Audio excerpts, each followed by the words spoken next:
The Arizona Senate race has turned, and Mitch McConnell is the real loser in this drama. Good morning, ladies and gentlemen. This is another declaration of truth from your host, Terry A. Hurlbut. Last week was an exciting week, all right. We had the Twitter war. We also found out that Facebook and Twitter have indeed been state actors. But one key Senate race almost escaped my notice.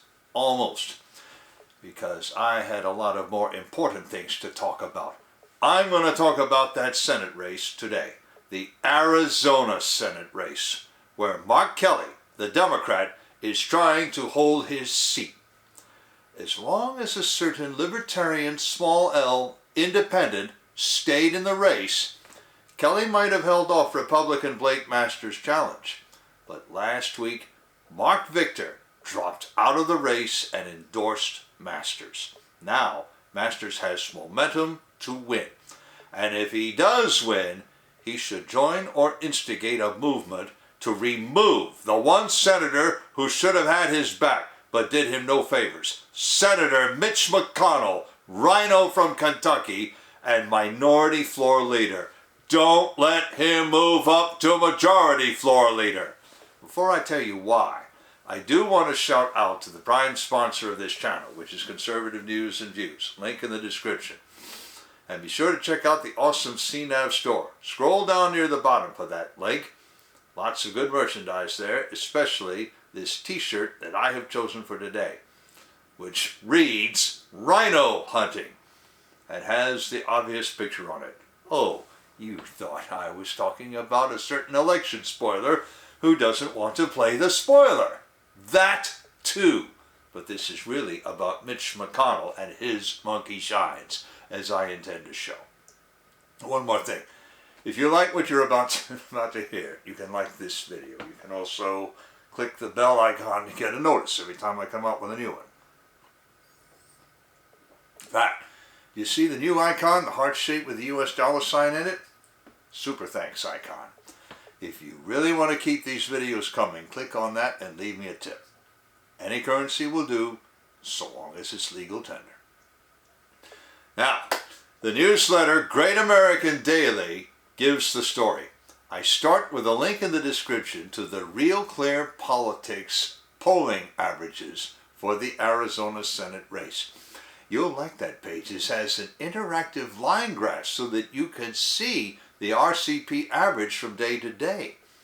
That average showed Mark Kelly ahead by 6.2% on September 27th. On this last Friday, that lead had narrowed to 1%. Creative Destruction Media reports that the latest big data poll shows Blake Masters leading by 1.2%.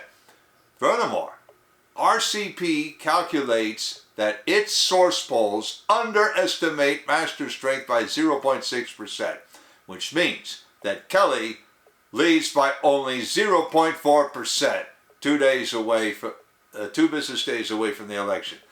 RCP actually expects Blake Masters to win that race and pick up the Senate seat.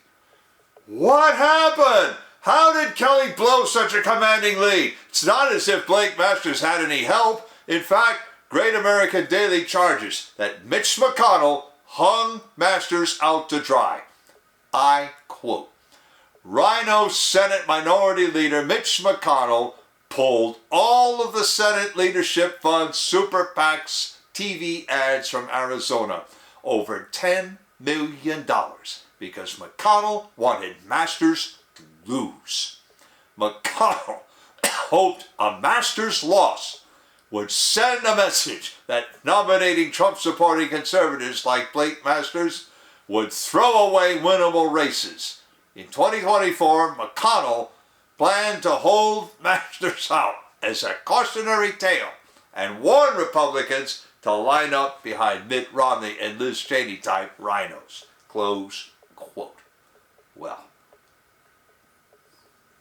that was before Masters and Kelly met in a debate. Fox News reported that immigration and, well, Dobbs versus Jackson women's, you know what I mean, dominated the debate. But Masters soundly thrashed Kelly for voting lockstep with Biden. which his colleague Kristen Sinema would not do. That wasn't all that was going on. Now I'm going to talk about Marc Victor and his role. But first, I want to shout out to a sponsor who can really help you through the economic storms to come. That sponsor is oursilverlines.com. Do you feel like you're working harder for your money just to get by? You're not alone. The fluctuating economy, employment issues, and unexpected changes in life have left many families struggling over the past few years. Collecting gold and silver can help shield you against many of these challenges. But if you're like me many years ago, you don't know where or how to start. Our Silver Lines helps by connecting you with thousands of members who are learning the secrets to creating and protecting true wealth by collecting precious metals. Whether you just want to collect rare and unique coins or take advantage of the business opportunities that company provides, they can help you learn to live an exceptional life. Visit oursilverlines.com to learn how you can build a legacy for your future. And now the clue. You see, the Arizona Senate race had a spoiler in it. Marc Victor, leader of the Live and Let Live global peace movement. Marc Victor clearly sets forth his guiding principle for political action. It has its basis in the broader non-aggression principle, which basically says, don't strike first. It is so crucial to your understanding of what happened here that I've left a link to it in the description. Now, Victor announced that he would be open to talk to either candidate in the Arizona Senate race willing to talk to him. Blake Masters was willing to talk. Mark Kelly was not.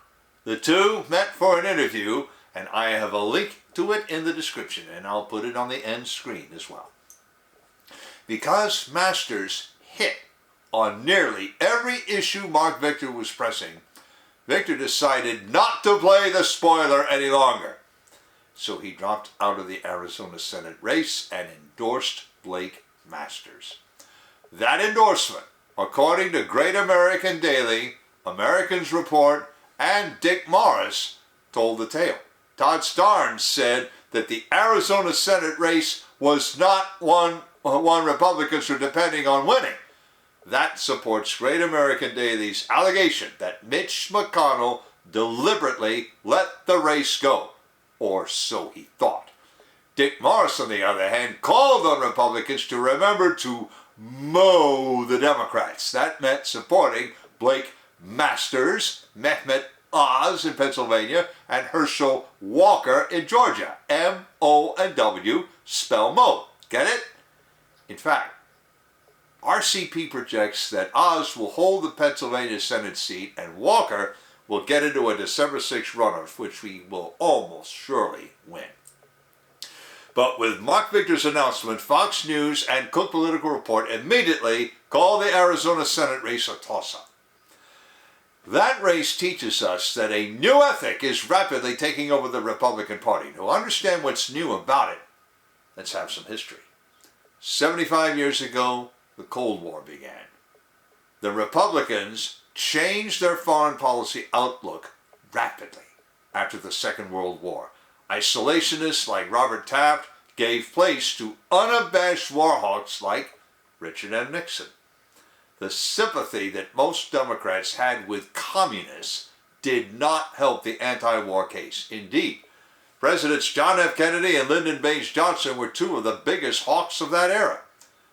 That went double after Nikita S. Khrushchev, the great world communist empire builder, put missiles in Cuba. Well, Nixon resigned in disgrace, if you remember, and his successor Gerald R. Ford led American forces in disorderly retreat from Vietnam. Democrat James Earl Carter Jr. won election, though by the skin of his teeth. I went to Yale College in the fall of 1976, and I remember voting absentee in Texas for Ford. I watched most of my fellow students openly support communist movements worldwide and pressed for unilateral disarmament at home. Unilateral! Carter actually disappointed them by not disarming as they and others like them demanded.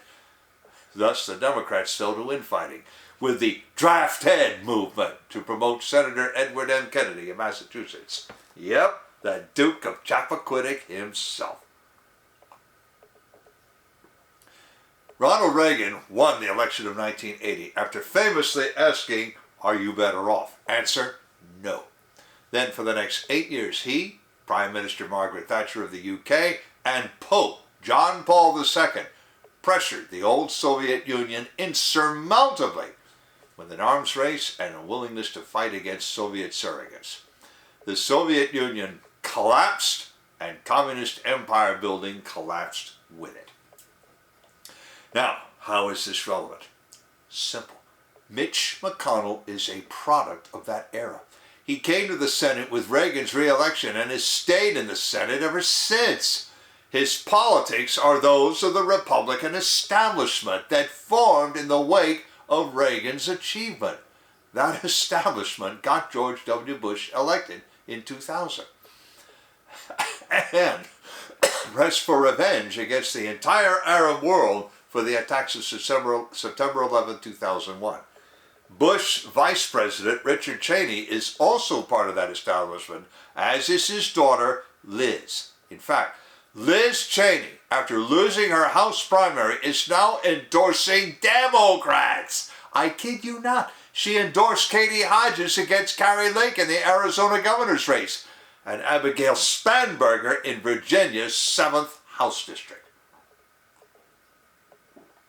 Marc Victor could probably explain Liz Cheney's attitude. Her father was heavily invested in Halliburton, which made a fortune in nation-building contracts after the Iraq War. In fact, Dick Cheney was president of the company before he became vice president of the United States. Daughter Lizzie retains that Halliburton mindset. In sharp contrast, Donald J. Trump won election in 2016 on an anti-war platform. The first Republican to do so. More than any other single person, Donald Trump made anti-war respectable among the broad category of lovers of liberty. A man like Marc Victor would notice. Blake Masters was smart enough to heed his call. Which leads me to repeat what I said before the Wyoming Republican at-large House primary. Rhinos, take heed. Your normal isn't coming back. Not when Republicans can induce Libertarians to stop playing spoiler politics. Link in the description of the article, to the Real Clear Politics page on the Arizona Senate race, to Marc Victor's Live and Let Live principle, to the Marc Victor and Blake Masters interview, to my Declarations of Truth Twitter account, and to Conservative News and Views. I've also left links to the awesome CNAV Store and to ourcivillives.com, as I also mentioned. You know already about how to like a video, turn on notifications, and leave a tip. On the end screen, I'm going to leave a subscribe link to my channel and links to that interview and to 2 other videos relevant to Rhinos and Liz Cheney. This is Terry A. Hurlbut delivering another declaration of truth and reminding you to let the truth set you free.